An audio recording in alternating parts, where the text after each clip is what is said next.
Salut à tous. Est-ce que Lido serait pas en train de nous préparer ici une dinguerie? On a des structures, une longue phase d'accumulation comme ça, la cassure d'un niveau technique extrêmement important et le début d'une phase de run-up. Donc je vais t'expliquer dans cette vidéo comment on peut trouver justement des indices qui présentent les mêmes configurations d'explosion haussière, d'accord? Tu verras qu'il y a des choses très faciles, hein. Suffit de vraiment regarder les tokens qui sont très résilients face à un BTC qui perd de la valeur et ça te permet comme ça déjà d'avoir des bonnes informations et pour ça, je vais te montrer comment on peut rapidement trouver cette information, d'accord? Je vais juste avant de faire cette analyse technique te présenter BitLearn. Pour le moment, il y a une promotion de moins 40% pour le Black Friday. BitLearn, c'est quoi? C'est un projet entrepreneuriat que j'ai monté pour partager mes 8 années d'expérience dans le marché des crypto-monnaies. C'est pas simplement une formation, c'est aussi beaucoup de pratique. Sur BitLearn, tu as des outils qui te permettent de pratiquer au sein de l'école à travers un Discord que tu peux retrouver directement dans ton espace personnel. Ici, dans les insights, tu vois tous les exercices qui ont été faits par les élèves sur BitLearn. Ça s'accompagne évidemment d'une formation qui te permet de prendre en main comme ça toutes les bases de l'analyse technique. Tu as de la macroéconomie, tu as toutes les fondations concernant l'analyse technique qui te permettent comme ça de maîtriser différentes choses extrêmement importantes pour avoir un esprit critique sur les marchés. Tu as également des vidéos sur la cyclicité et ça c'est vraiment lié à mon expérience. Par exemple, comment anticiper la fin d'un cycle pour bien prendre ses profits au bon moment et essayer de sortir le plus tard possible. Tu as aussi l'alt season, justement, ça nous concerne en ce moment. Comment détecter des tokens qui sont prêts à partir parce que tu verras qu'il ne faut pas rentrer trop tard sur ce genre de configuration parce que les choses vont très très vite sur les altcoins, hein. On le voit déjà avec l'alt season index. Tu as également aussi l'analyse du sentiment de marché pour prendre des positions en fonction de la psychologie des autres et tu as tout un tas de stratégies un petit peu clés en main pour optimiser tes sorties, optimiser tes entrées, prendre des positions sur des setups bien particuliers. Voilà, maintenant que je t'ai montré tout ça, on retourne sur Lido. Bon, Lido, je suis encore un peu malade, excuse-moi si je tousse. Lido, pourquoi il est intéressant? Déjà, il présente une configuration que j'adore. C'est-à-dire que ici, on est venu trouver un point bas, théorie de dos. Nous, ce qu'on veut pour retrouver du momentum, c'est quelque chose d'haussier. D'accord? Je vais te montrer pourquoi Lido devient intéressant. Tu vois qu'on a évolué au sein de ces deux bornes. Ici, théorie de dos nous montrait qu'on était toujours sur quelque chose de plutôt range. C'était plutôt un range, tu vois. On ne s'échappait pas de ce couloir-là. Eh bien, la théorie de dos, c'est quelque chose de très puissant parce que ça nous permet comme ça de venir chercher des dynamiques qui se mettent en place. Dynamiques haussière. Donc je vais te montrer pourquoi Lido est désormais dans une configuration haussière. On faisait des sommets qui étaient au niveau du même prix, on se faisait rejeter. On faisait des plus bas au niveau du même prix puisque ici on avait de l'achat. Et ici on est venu faire un plus bas, plus haut que le précédent. Et là on est en train de faire un plus haut que le précédent. Donc dynamique haussière qui commence à se mettre en place sur Lido. C'est des dynamiques qui sont durable. En général, ça dure plusieurs semaines. Ça peut même durer plusieurs mois. Ça se termine souvent avec des paraboles et des excès qui sont haussiers.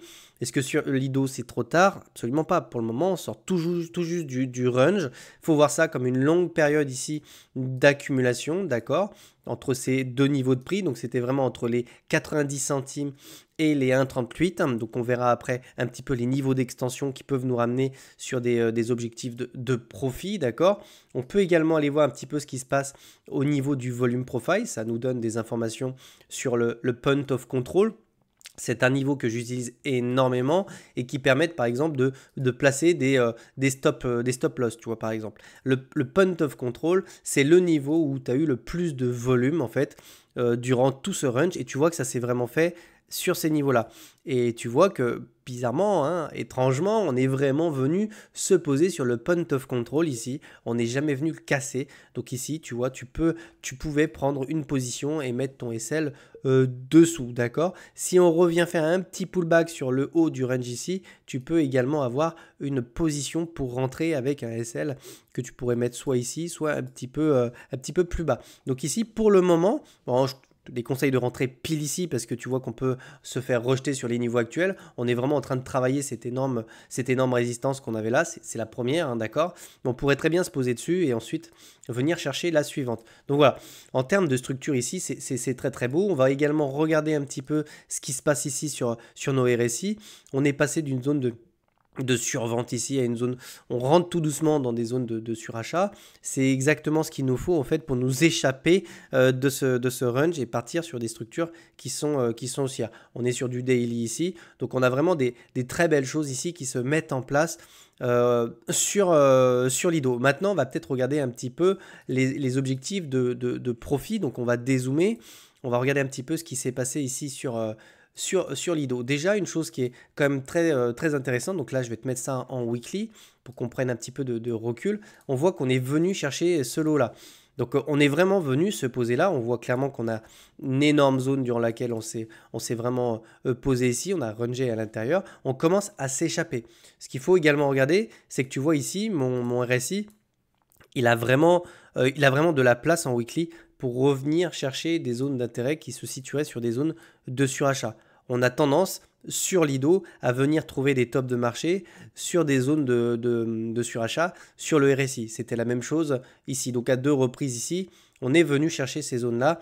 Donc tu vois qu'ici, on a quand même de la marge si on veut vraiment aller chercher des zones de surachat sur Lido. Ça nous laisse une perspective quand même haussière assez intéressante ici sur Lido. Maintenant, tu dois te dire, bon d'accord, ok, j'ai compris, c'est haussier, on le voit bien, la dynamique se met en place.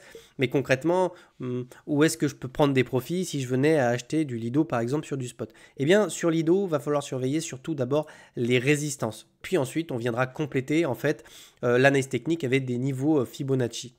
Les premières résistances, elles sont plutôt simples. La première se situe autour des 2 $, d'accord? On va tracer la deuxième, je pense que tu en as 2, mais je pense que celle-ci fera le job. Elle se situe autour des 2,64 $. Pourquoi? Parce que les deux sont tellement proches en fait que je vais plutôt retenir celle qui se situe juste au-dessus. 2,64 $. 2 $, donc tu vois qu'ici tu as déjà 2 belles résistances. Ensuite tu commences ici à en avoir pas mal. Je te dirais que le sommet qui se situe là fera également office de grosse résistance. Je pense que quand on va rentrer dans ces zones de prix, on pourrait ici avoir un petit peu de la vente, tu vois, des prises de profit.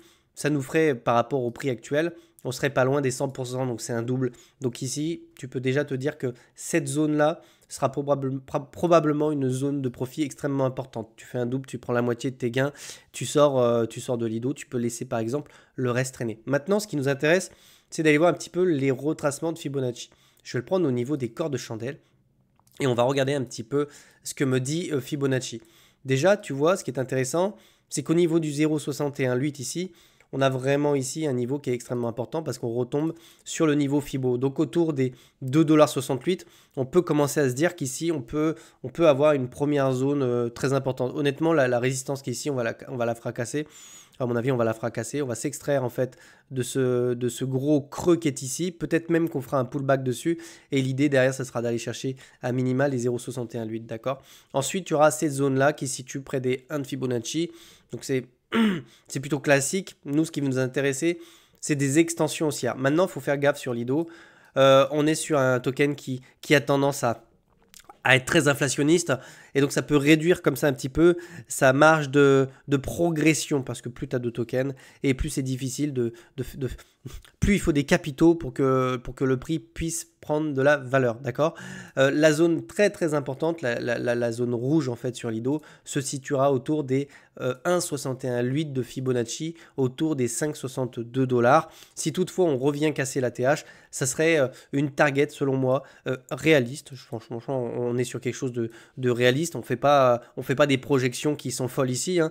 Il s'agit de revenir chercher la TH sur un double et de venir éventuellement faire une extension autour des 1,618 si on a une accélération haussière sur le marché des crypto-monnaies, si on a cette fameuse alt season, c'est absolument possible de venir chercher les 5,61 $ sur Lido. C'est pas quelque chose qui me surprendrait. Maintenant, l'objectif le plus réaliste se situera probablement autour de l'ATH, autour des 3,57 $. Ok, ici, tu devras prendre au moins la moitié de tes profits pour essayer de récupérer ce que tu as investi. Et derrière, sur une extension, on vient chercher les 1,61 et tu peux sortir partiellement ou totalement du marché. À ce moment-là, je pense qu'on serait sur des niveaux de profit qui sont quand même intéressants. On aura fait 200%, c'est très très bien. Et à un moment donné, il faut savoir sortir du marché. Donc là, tu vois, tu as déjà des niveaux FIBO que je t'ai tracés. Donc niveau important, 5,61 $. Ensuite, tu as cette zone-là entre les 3,38 et les 3,63 $. Et tu as la première résistance qui se situe autour des 2,66 $ qui seront des niveaux de premier ordre. Tu devras également surveiller en fin de cycle éventuellement des divergences qui seraient baissières. C'est-à-dire qu'on viendrait comme ça chercher une divergence baissière avec éventuellement, tu vois, une extension de prix qui viendrait chercher les zones qu'on a évoquées. Ici, tu n'aurais plus d'une information pour sortir complètement du marché. Pour le moment, on n'a rien de tout ça. C'est juste boule. Comment je m'y prends, moi, pour trouver ce genre de token? Eh bien, ici, sur CoinMarketCap, tout simplement, je vais dans 7D%. Donc, c'est le petit tips pour ceux qui ont suivi la vidéo en entière. Et tu vois qu'ici, je peux cliquer dessus. Ça me met les tokens qui ont le plus performé sur les 7 derniers jours. Et ici, je trouve l'IDO. Je les parcours tous, je regarde les charts. Et quand je trouve des configurations qui sont toujours les mêmes, hein, c'est souvent une extraction au sein d'un range comme ça, avec la théorie de Do qui me permet de prendre des positions sur une dynamique haussière, ça me laisse entendre que c'est souvent des tokens qui vont performer. Également, petit tips, très souvent, c'est des tokens qui sont plutôt récents, ok? Lido, on fait partie, mais tu vois, tu pourrais aller voir des tokens qui sont sortis très récemment. Je crois que TIA, c'était le cas. Faut vraiment Sei, par exemple. Sei, très fort lui aussi. Donc, il y a vraiment des tokens qu'il faut surveiller. Souvent, c'est des tokens qui sont plutôt récents de cycle 2023 et non pas 2021 ou 2018, tu vois. Donc, il faut vraiment viser des tokens qui sont récents. Voilà. J'espère que cette vidéo t'a plu. Si tu veux que j'analyse d'autres tokens pour toi, pour regarder un petit peu les configurations, pour voir si c'est haussier, eh bien, dis-le moi dans les commentaires. La chaîne YouTube est faite pour ça. Si tu souhaites te former et faire les mêmes analyses techniques que moi, eh bien, n'hésite pas à rejoindre BitLearn. Il reste quelques jours pour profiter de cette promotion. Je te souhaite de passer une très bonne journée. Ciao, ciao.